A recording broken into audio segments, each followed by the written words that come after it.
베드로가 자기를 초청하기 위해서 욥바에서 온 이 고넬료의 사람들 세 사람 보냈는데 성령께서 두 사람이라고 말한 그 사람들에게 무슨 일로 왔느냐 물었더니 백부장 고넬료가 당신을 초청합니다. 그런데 그는 의인이고 하나님을 경외하는 사람이고 유대 온 족속이 칭찬하는 사람입니다.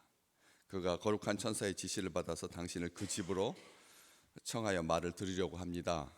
이렇게 말을 듣고 불러들여서 유숙하게 하고 그냥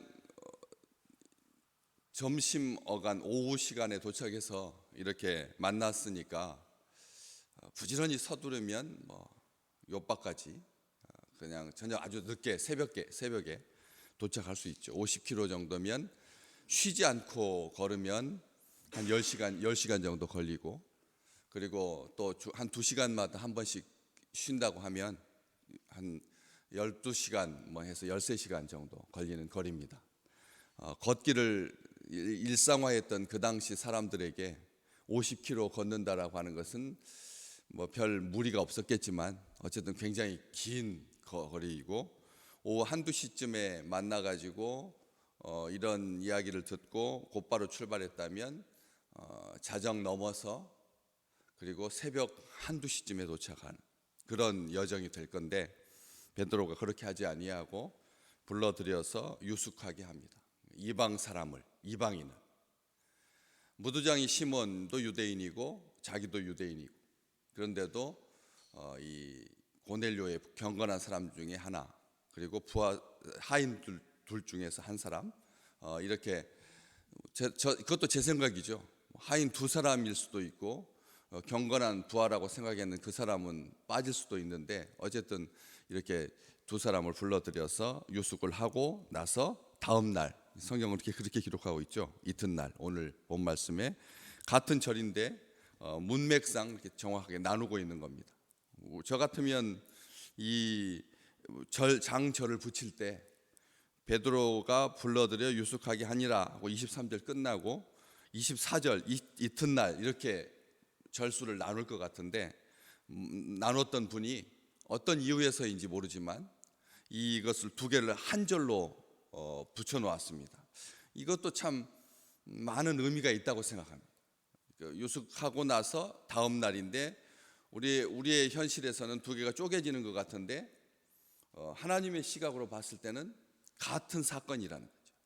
이방인을 불러들인 거나 그들과 함께 욥바로 가는 거나, 이걸 굳이 나눌 필요가 없어서 이것을 나눈 분은 이것을 2가지를 같이 붙여서 한 절로 23절로 하고 있어서 부득이하게 설교할 때 이거 2개를 나눴습니다. 어제와 오늘 이렇게 나눴는데 같은 절입니다, 사실은. 그래서 이튿날 일어납니다. 그리고 그들과 함께 가는데 욥바에서 온 어떤 형제들도 함께 갔다. 이튿날이라고 하는 이 단어가, 이 표시가 곧 또 24절도 그렇게 또 이튿날이라고 하는 말로 시작하고 있습니다. 이튿날 가이사라에 들어가니, 이튿날 9절 말씀 앞쪽으로 쭉 다시 올라가서 이튿날 그들이 길을 가다가, 고넬료가 보낸 사람들이 길을 가다가 그 성 가까이에, 욥바 가까이에 갔을 때 그때에 베드로가 기도하려고 지붕에 올라가니 그 시각은 제6시더라. 어떠십니까? 같은 사건인데 그냥 어간어간 그냥 비슷한 그 무렵이라고 하지 아니하고, 누가는 정확하게 이튿날 이렇게 시점을 아주 명확하게 하고 있습니다. 우리의 기억이라고 하는 것이 굉장히 약하거든요. 언제 그 어간처럼 우리는 연도도 헷갈리는데 누가는 아주 정확하게 이걸 역사적인 기록으로 남기고 있습니다. 왜냐하면 이 사건이 중요한 사건이기 때문에 그렇습니다. 우리가 생각하는 것처럼 그렇게 쉽게 이방인들하고 말 섞는 거 하고 집에 불러들여서 피곤하니까 유숙하게 하는 거 하고 그 이튿날 떠나는 거 하고, 이게 안 중요한 것 같은데, 하나님의 시간, 하나님의 계획, 이것은 우리가 사소하게 여길 수 있는 게 아니라는 겁니다. 아주 미묘한 차이인데 이것은 하나님의 역사하심과 관련되어 있기 때문에 하나님께서 그 우주적인 복음을 만민에게 전파할 수 있도록 하는 그런 사건이기 때문에 아주 정확하게 시간을 구별하여서 기록을 하고 있는 것이죠.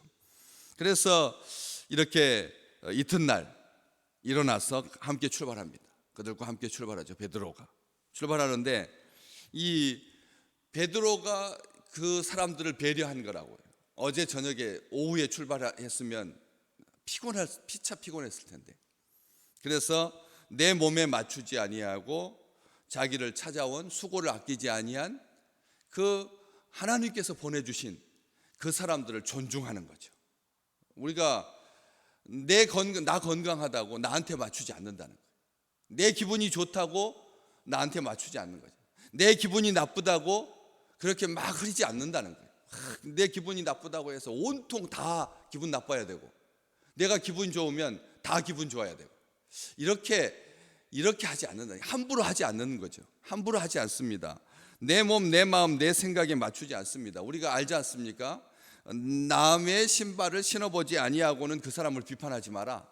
그 아메리카 인디안의 정확한 속담입니다. 원래 취지는 이거죠. 어떤 사람이나 역사적 인물을 평가할 때 그 사람의 신발을 신고 최소한 1마일을 걸어본 다음에 하라고. 비판하려고 한다면 최소한 그 사람의 신발을 신고 1마일은 1.6km입니다.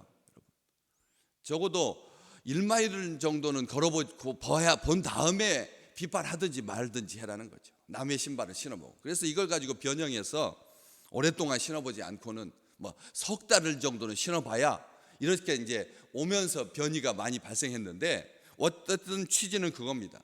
쉽게 비판하지 말라. 남을 비판하지 말라는 것이죠. 베드로는 그 사람들을 불러들여서 함께 유숙하게 하고, 그 이튿날 일어나서 그들과 함께라고 하는 이 표현을 우리가 주목하게 되는 것이죠. 함께 떠납니다. 주저하지 않고요. 그 다음 날 일찍 떠나죠. 왜? 10시간 걸릴 거니까.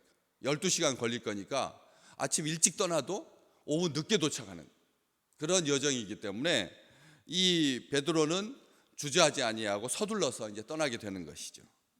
왜냐하면 20절 말씀에 우리 성령 하나님께서 내가 그들을 보냈다, 내가 보낸 사람들이다 라고 하는 것을 기억하고, 그들과 함께 의심하지 아니하고 미루지 아니하고 핑계치 아니하고, 가이사랴에 사람을 보내가지고 진짜 당신이 고넬료가 있는지 확인하고, 또 고넬료가 사람을 보냈는지 확인하고, 이런 절차를 밟지 아니하고, 또 다른 환상을 기다리면서 하나님께서 이제 또 넌 가라 라든지 언제 가라 라든지 어떤 시점을 묻지 않고, 하나님 지금 가야 됩니까? 꼭 제가 여기서 지금 애니아도 고치고 가지고 놀라운 이런 이 은혜 가운데 거하고 있는데 다비다도 살리고, 조금 더 머물다가 이게 좀 사람들이 진정기미가 보이면 사람들이 이런 기적에 대해서 식상해하고 이제 보통 다시 일상으로 돌아가서 나 대할 때 뜨문뜨문 대하면 그때 출발하겠습니다 라고 하지 않아요.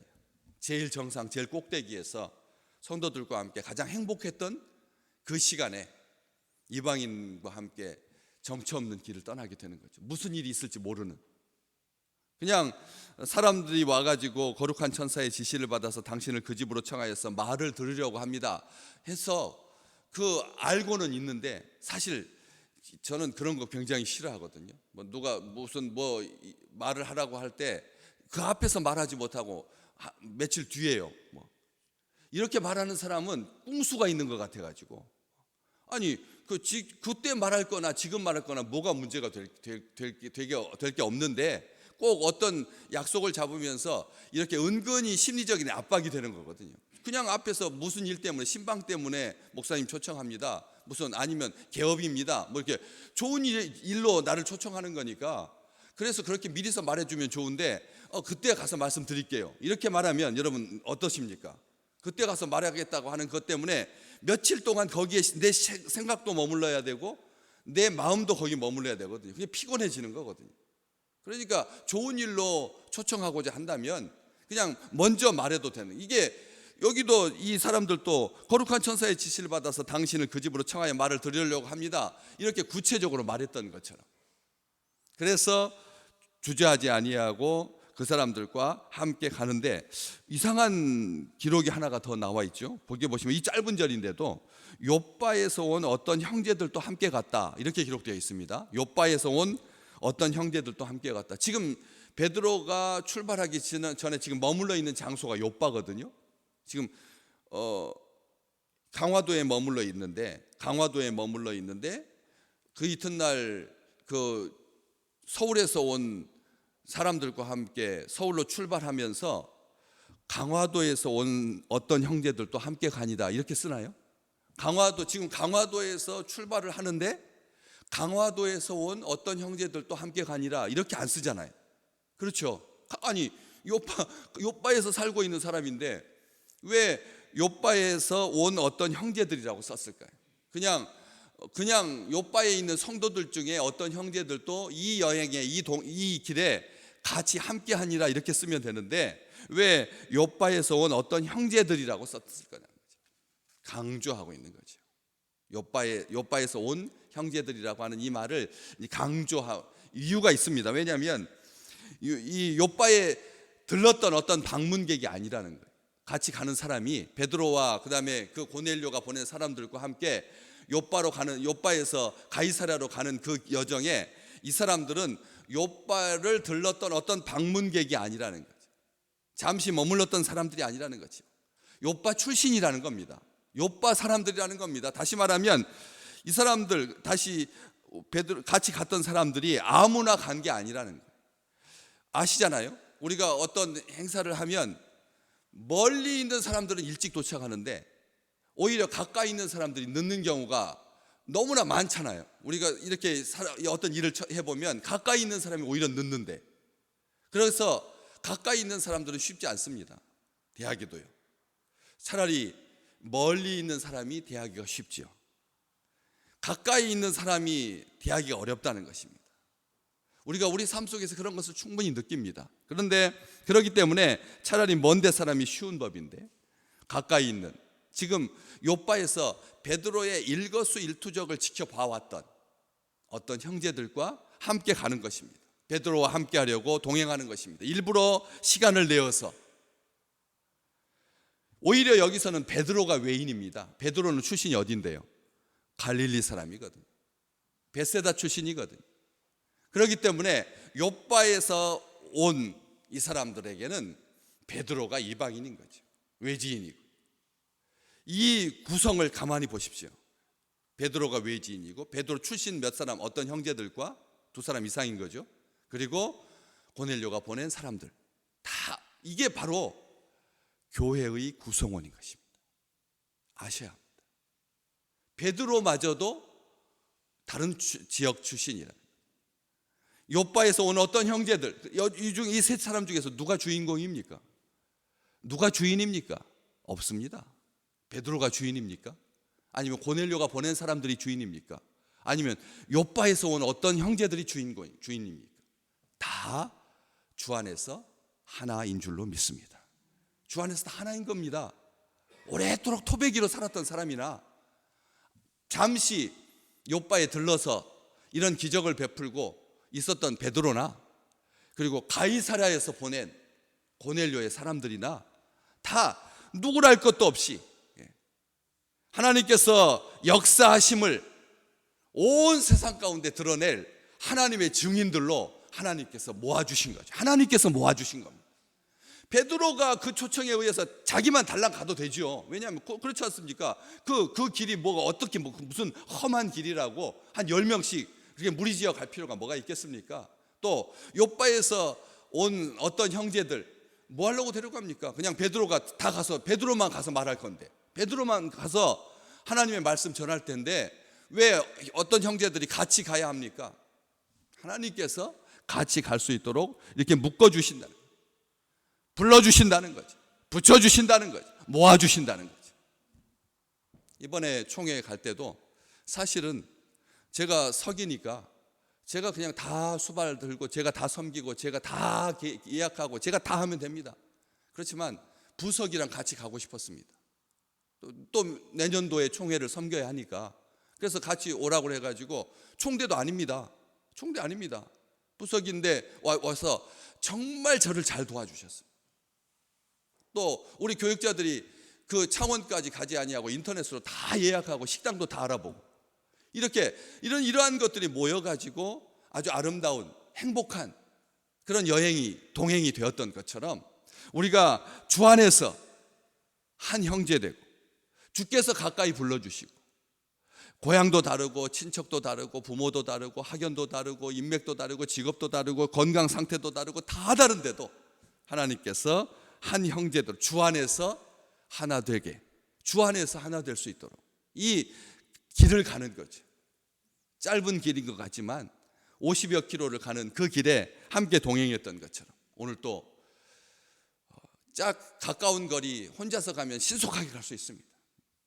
아주 규모 있게 일할 수 있습니다. 같이 가면 그때부터 생각도 다르고 다 다릅니다. 자영업 하시는 분들이 자기 지인들, 자기 친척들, 형제들과 일하시는 분 그 비율이 30%랍니다. 혼자서 못하니까 아르바이트 쓰지 아니하고 형제들이 같이 일하는 비율이 30%래요. 그런데 무슨 일이 있는 줄 아십니까? 그 사이에 또 의가 갈라지고 왜? 설거지하는 방법 때문에 싸운다는 거예요. 형제들끼리 설거지하는 방법 때문에 싸운다는 거예요. 그래서 차라리 아르바이트 쓰는 게 낫겠다. 이런 말이 어제 신문에 났습니다. 어제 신문에 났습니다. 우리는 이게 같이 한 형제 된다라고 하는 것이 이게 쉽지 않은 일입니다. 자기 피를 나눈 사람도 이렇게 어려운데 전혀 피를 나누지 않는 사람들과 형제 되어 간다라고 하는 것이 얼마나 생각이 다르겠습니까? 안 그렇습니까? 왜 목사님 왜 이 시원한 공기 나가게 문을 열어두십니까? 분명히 그렇게 말하는 사람이 있습니다. 그런데 코로나 시대 때 환기를 해야 합니다. 나라에서도 그것 때문에 문을 여는 것에 대해서 법으로 다스리지 않는데 간섭하지 않는데 우리 마음에 이거 전기세 나가게 이거 헌금으로 하는 건데 하는 생각을 가지고 불편한 생각을 가지는 사람들이 있다라고 하는 것이죠.